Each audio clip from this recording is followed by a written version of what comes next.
Alpha அதனுடைய பிரதிநிதியாக இருக்கக்கூடிய அர்ஜுன் ராமகிருஷ்ணா அவர் இப்போது இந்த அறிக்கையை ஆய்வு அறிக்கையை வெளியிடுவார். இதைத் தொடர்ந்து இந்த துணை இயக்குநர்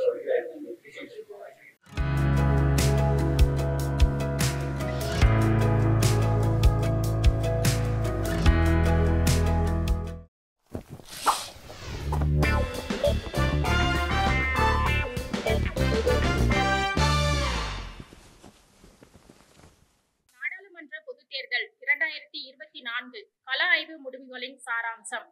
நாடாளுமன்ற தேர்தல் களத்தில் வேட்பாளர்கள் பட்டியல் இறுதி செய்யப்பட்டு பிரச்சாரம் தொடங்கியும் தொடங்காமலும் உள்ள சூழ்நிலையில் பேராசிரியர் டாக்டர் ராஜநாயகம் வழிகாட்டுதலில் மக்கள் ஆய்வகத்தில் முறையான பயிற்சி பெற்ற 18 ஆய்வு நெறியாளர்களும் 85 கள தகவல் சேகரிப்பாளர்களும் மார்ச் 25 முதல் ஏப்ரல் 1 முடிய தமிழகத்தின் 39 தொகுதிகளில் 4485 வாக்காளர்களிடம் நடத்திய நேரடி சந்திப்பில் கணித்த மக்களின் எண்ண ஓட்டத்தின் சாராம்சம்.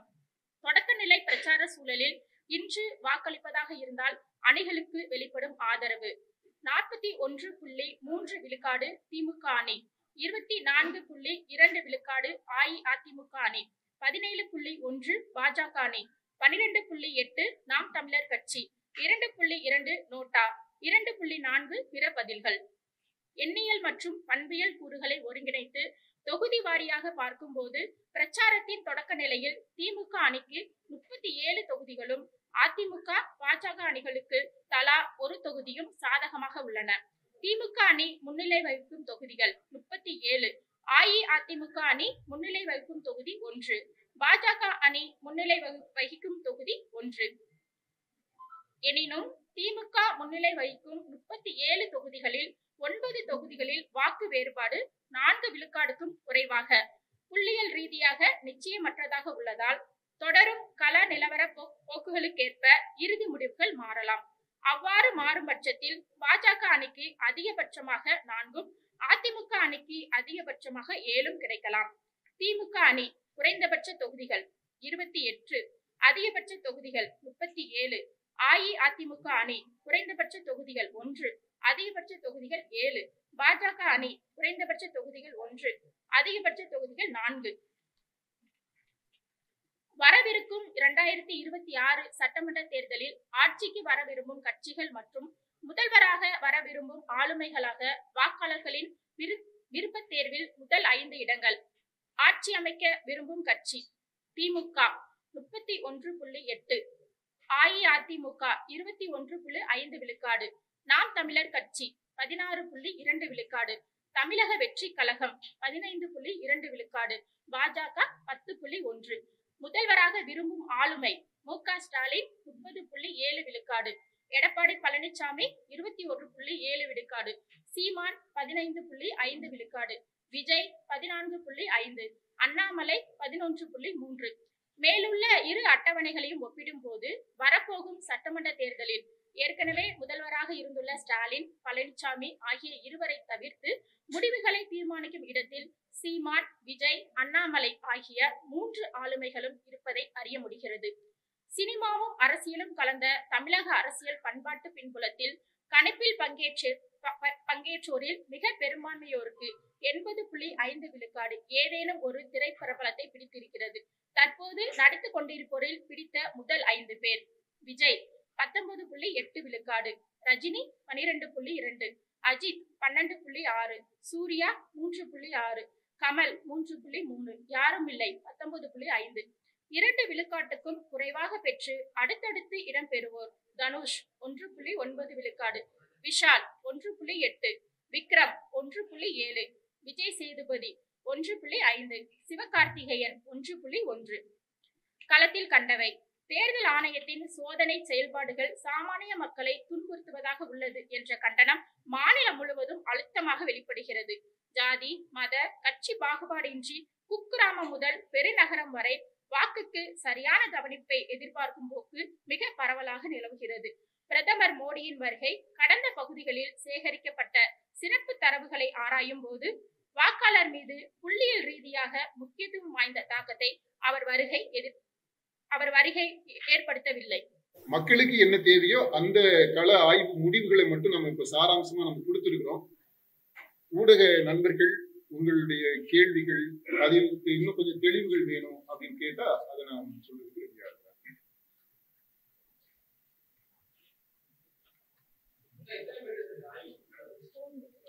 அந்த ரிப்போர்ட்ல இருந்து 4485. ஆமா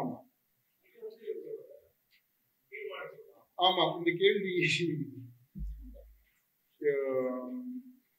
நீங்க ரிசர்ச் தொடர்பா உங்களுக்கு தெரிஞ்சிருக்கும்னு நினைக்கிறேன். ரிசர்ச் பத்தி ஆய்வு முறை பற்றி அதை பத்தி விளக்கம் திரும்ப கொடுக்கணுமான்னு தெரியல. இதே இதுல ஒவ்வொரு கூட்டத்திலையுமே நான் அதை பத்தி விளக்கி இருக்கிறேன். ஸ்டாட்டிஸ்டிக்கலா நம்ம பார்க்கும்போது அந்த சாம்பிள் போதும் தேவைக்கு அதிகமாகவே தான் இருக்கு. 4485 தமிழக அளவுல இருக்கக்கூடிய அந்த நாடாளுமன்ற தேர்தல் மக்களுடைய எண்ண ஓட்டத்தை கணிக்கிறதுக்கு போதுமானது. இப்ப தேசிய அளவுல எல்லாம் சர்வே நடத்துறாங்க இல்லப்பா, நடத்துறாங்க இல்லையா? அவங்களுடைய சாம்பிள் சைஸ் என்னன்னு தெரியுமா உங்களுக்கு? அதை விட நம்ம அதிகமா தான் பார்க்கிறோம். எல்லா ஏஜ் குரூப்பையும் நம்ம பார்க்கிறோம். எல்லாரையுமே நம்ம பார்த்துருக்கோம். அது டீடைல்ஸ் பிரேக்கப் என்னன்னா நான் சொல்றேன். எல்லா ஏஜ் குரூப்பையும் நம்ம பார்த்துருக்கோம். சொல்லுங்க.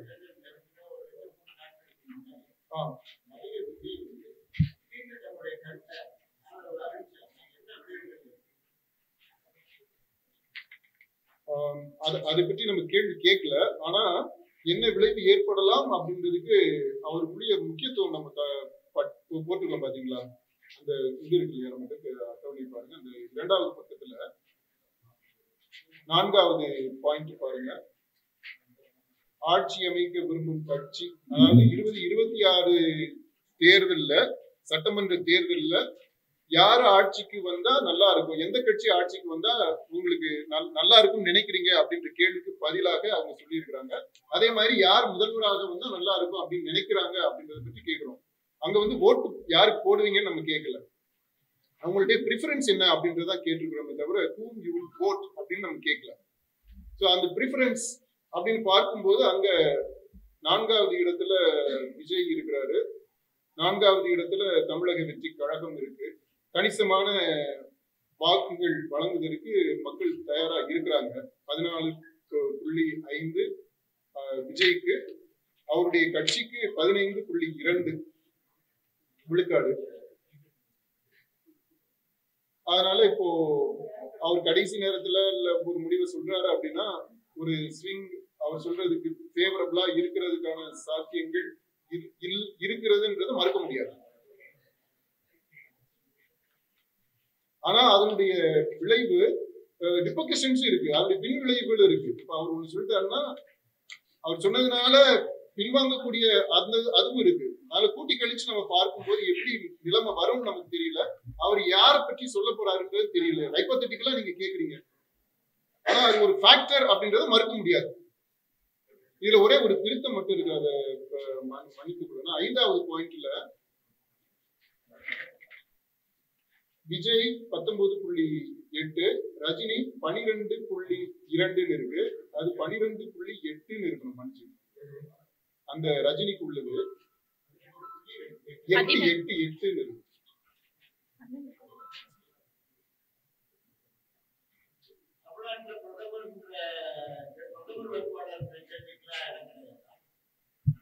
நம்ம அந்த டீடைல்ஸ்களுக்குள்ள எல்லாம் நம்ம போகல.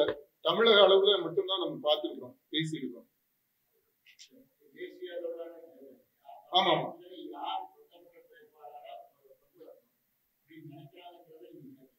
நம்ம அந்த அந்த அந்த அந்த ஏரியாவுக்குள்ள நம்ம போகல. ஏன்னா அப்படி போனோம்னா நம்ம விரைவாக கணிப்பை நடத்தணும். அதனால நமக்கு என்ன தேவையோ அந்த அளவுக்கு மட்டும் கேட்டிருக்கோம். ஆமா ஆமா இல்ல, இந்திய அளவுக்கே நம்ம போகல. நம்ம வந்து தமிழ்நாட்டு அளவுல இந்த நாடாளுமன்ற தேர்தலை பற்றி மக்கள் என்ன ஓட்டம் எப்படி இருக்குது அப்படின்றது மட்டும் தான் நம்ம கழிச்சிருக்கிறோம். நம்ம ஸ்கோப்பை வந்து ரொம்ப லிமிட் பண்ணிருக்கிறோம். இதுல இன்னும் பெரிய அளவுல நம்ம பண்ண முடியும், டீட்டெயிலா ஸ்டடி பண்ணலாம். ஆனா அதுக்கு தேவையான அளவுக்கு இன்ஃப்ராஸ்ட்ரக்சர் ஃபெசிலிட்டிஸ் இப்போதைக்கு இல்லாததுனால இருக்கிற கட்டமைப்பை பயன்படுத்தி விரைவாக தேவையான அளவிற்கு தமிழக மக்களுடைய என்ன ஓட்டத்தை புரிந்து கொள்வதற்கு தேவையானது மட்டும் நம்ம செய்திருக்கோம்.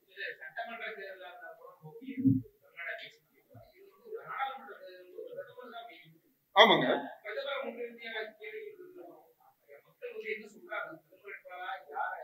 இல்ல, நம்ம அந்த பெர்ஃபார்மன்ஸ் அசஸ்மெண்ட்டுக்குள்ள எல்லாம் நம்ம போகல.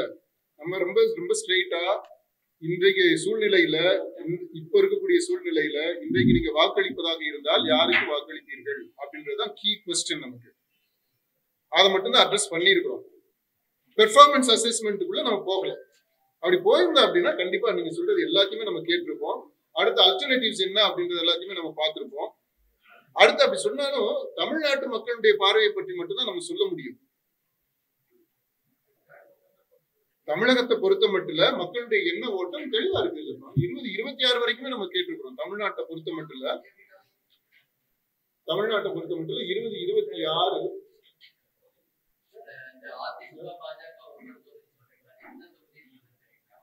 ஒரு தொகுதி இப்போதைக்கு இருக்கு.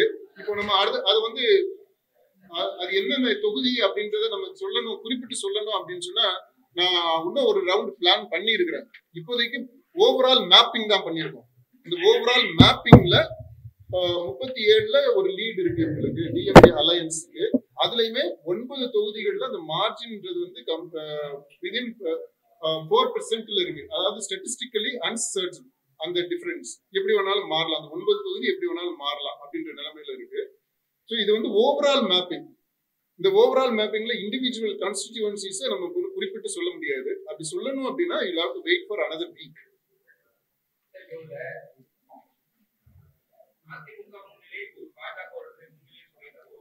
அதைத்தான் இப்ப கேட்டாரு.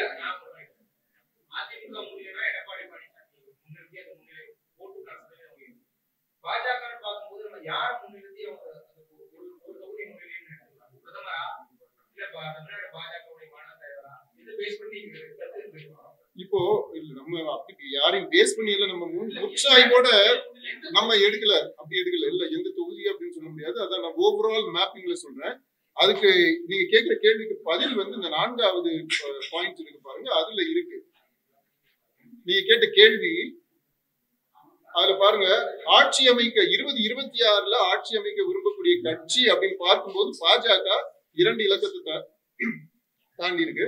10.1 விழுக்காடு கட்சிக்கு.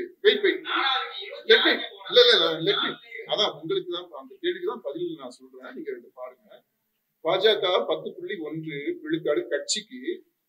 ஆளுமை அப்படின்னு பார்க்கும்போது அண்ணாமலைக்கு 11.3 விழுக்காடு அதிகமா இருக்கு.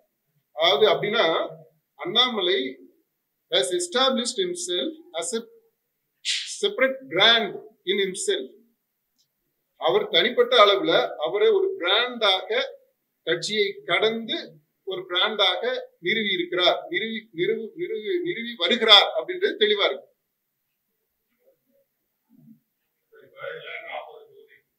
39. ஆமா, 90 பேர்.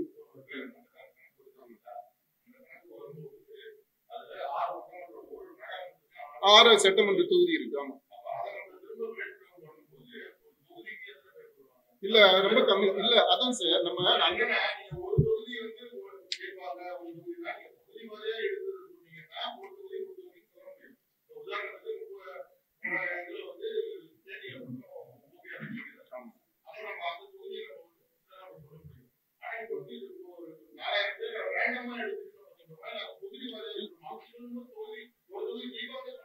இல்ல கண்டிப்பா அப்படி.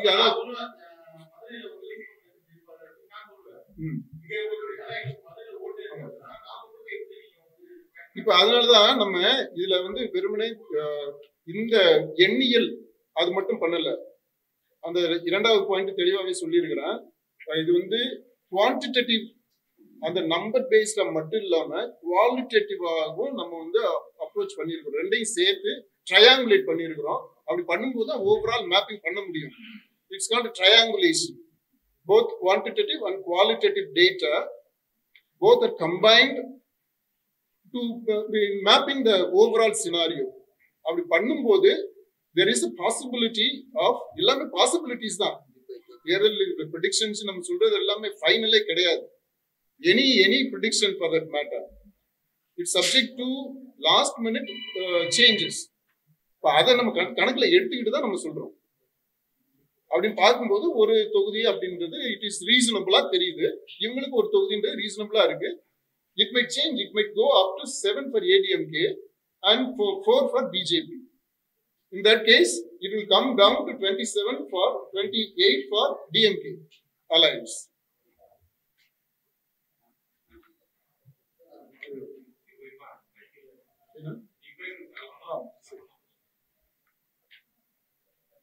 Clear?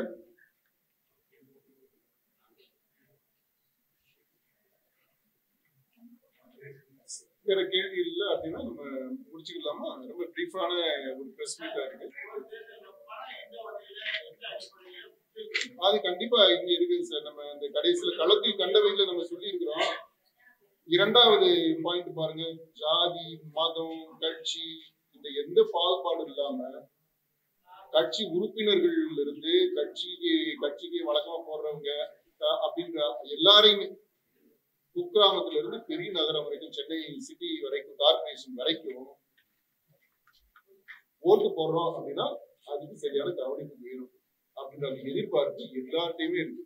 பார்த்ததுல 90 விழுக்காடு மக்கள், படிச்சவங்க படிக்காதவங்க வித்தியாசம் எல்லாம் அங்க கிடையாது. 90 விழுக்காடு மக்கள்கிட்ட ஓட்டுக்கு நான் ஓட்டு போறேன்னா அதுக்கு என்ன returns, immediate returns in terms of cash, அந்த பணம் வரும் அப்படின்ற எதிர்பார்ப்பு இருக்கு. ஆனா இந்த பணத்தை வாங்கிட்டு அதனால அந்த கட்சிக்கு ஓட்டு போட்டுருவாங்க அப்படின்ற அந்த மைண்ட் செட் மாறிடுச்சு. அந்த டிஃபரன்ஸ் புரியுது இல்லையா? பணம் கொடுக்கணும், பணம் பணம் தரணும் அப்படின்ற அந்த எதிர்பார்ப்பு இருக்கு. ஆனா அந்த பணத்தை வாங்கிட்டு பணம் கொடுத்தவங்களுக்கு மட்டும் ஓட்டு போடுவோம் அப்படின்றது கிடையாது. ஏன்னா எல்லாருமே பணம் கொடுக்குறாங்க. அது ஓட்டு போடுறது அவங்க வந்து அந்த சூழ்நிலையில அவங்க குடும்பத்துல பிரிச்சு போட்டுக்கிறாங்க. சில பேர் வந்து போடாம அப்படின்னு முன்ன பின்ன இருக்கு அது. ஆனா பணம்ன்றது கண்டிப்பா அவசியம் ஆயிடுச்சு. It is a prerequisite. இந்த டெமோக்ரஸில நம்முடைய voting சிஸ்டத்துல இன்றைக்கு இருக்கக்கூடிய சூழ்நிலையில வாக்குக்கு பணம் கொடுப்பது என்பது it has become a prerequisite, precondition. It's part of the democratic process அப்படின்ற அளவுல இருக்கு.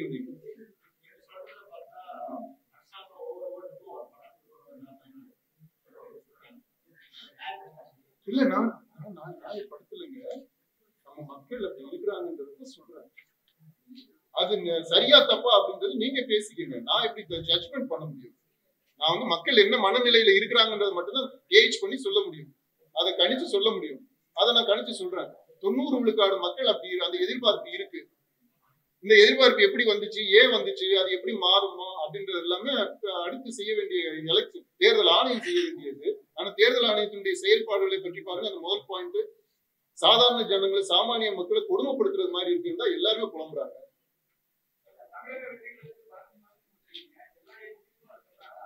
எதுப்பா? ஆமா, தமிழ்நாடு முழுக்க நம்ம கேட்டதுல ஏஜ் குரூப் எல்லா ஏஜ் குரூப்லயுமே மிக்ஸ்டா இருக்கு. நம்ம எதிர்பார்க்கிறது மாதிரி நீங்க கேட்க வருது யூத் மட்டும் கொடுக்குறாங்க சொல்லியிருக்காங்களா அப்படின்னு சொல்ல வரீங்க. இல்ல, அக்ராஸ் ஏஜஸ் எல்லா ஏஜ் குரூப்லயுமே சொல்லியிருக்காங்க.